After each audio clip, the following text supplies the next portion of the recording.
Kémy Séba, président de l'ONG Urgence panafricaniste, essayiste, auteur de 4 ouvrages et par ailleurs chroniqueur géopolitique sur Vox Africa.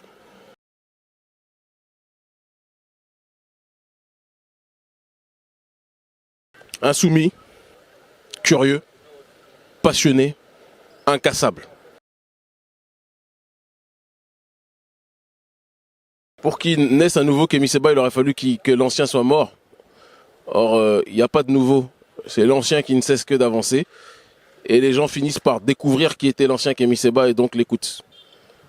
Après, si par nouveau vous entendez est-ce que le Kémy Séba de 20 ans est le même que celui de 36 ans, je poserai la question au journaliste, est-ce que le journaliste était à 20 ans le même que celui qu'il est à 30 ans? Et je pense que la réponse, vous l'avez.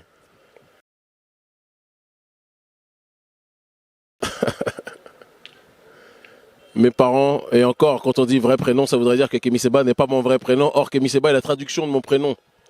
Puisque Stelio en italien signifie étoile. Ma mère m'appelle mon étoile depuis que je suis petit. Et j'ai simplement traduit dans la langue ancienne, la matrice linguistique du continent africain, le Medunetcher, le nom étoile ou Stelio que ma mère m'a donné, et c'est devenu Séba. Et j'ai rajouté le qualificatif noir en Meduneter, Kémy, qui a donné Kémy Séba. Donc c'est mon vrai prénom, Kémy Séba, c'est pas un nom de scène.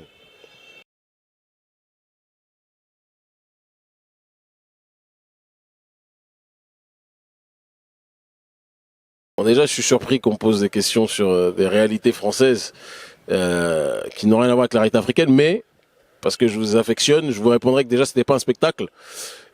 C'était une conférence qu'on a fait sous forme de show, parce qu'à l'époque, j'étais interdit de conférence. Les autorités françaises nous fermaient toutes les salles, mettaient la pression sur tous les bailleurs de salles, les propriétaires de salles, en disant que si vous accueillez Kémy Séba, on vous créera des ennuis. Et on avait trouvé à l'époque avec Dieudonné qu'il était stratège de passer par la voie de la scène et de l'art, la liberté d'expression pour les artistes, pour justement être capable de passer ses idées. Donc à cette période-là, j'ai fait 2 représentations. J'ai écrit entre guillemets une pièce qui n'était pas une pièce, c'était un meeting politique que j'ai décoré dans la sphère artistique, mais c'était des conférences politiques où j'exprimais mon point de vue et ceux qui y ont assisté savent que je n'ai rien dit de différent à l'époque du Politic Street Show que je ne le dis dans mes conférences aujourd'hui encore. À Sarcelles, à l'époque, il y avait une communauté qui est toujours celle qui dirige et qui domine dans cette ville-là, qui est minoritaire mais qui contrôle tout sur le terrain économique. Et les Noirs sont majoritaires dans cette ville mais sont toujours dans des situations de précarité. Et on a décidé de provoquer, de secouer le cocotier en annonçant une candidature qu'on n'allait jamais de toute façon mettre en place parce qu'on n'a jamais eu comme objectif de s'intégrer en France, mais on voulait par cette démarche faire comprendre aux tenants du pouvoir à Sarcelles et en France que les Noirs pouvaient être capables de s'organiser. Dès que j'ai annoncé cela en 2006, j'ai été incarcéré en 2007, on m'a privé de mes droits civiques, contrairement à ce qui a été énoncé, donc de toute façon je n'avais pas l'intention de me présenter, donc l'histoire était close. Ce ne sont pas des nouveaux combats, ce sont des combats depuis toujours. Simplement, notre voix est devenue plus audible ces dernières années, et donc on a l'impression que ce sont des nouveaux combats. Mais le franc CFA, la première fois que j'en ai parlé, c'était en 1999. Je pense que c'est bien de le dire. J'avais 18 ans, j'en parlais déjà à cette époque-là. Le consommé local, depuis 2002 déjà, on était à l'époque d'une organisation que je dirigeais, le Parti Kémy, dans cette optique-là, alors qu'on était pourtant dans la diaspora. On était dans une démarche de consommer africain. Et là, simplement, aujourd'hui, on a notre message a une portée qu'on n'a jamais eu auparavant depuis ces quelques dernières années, depuis que j'ai commencé à travailler à la télé, bien longtemps avant la question du CFA. Et donc cela m'a permis de toucher une quantité de public non négligeable. Et en ce sens-là, on peut véhiculer des idées qu'on n'avait pas la possibilité de faire entendre auparavant. Voilà.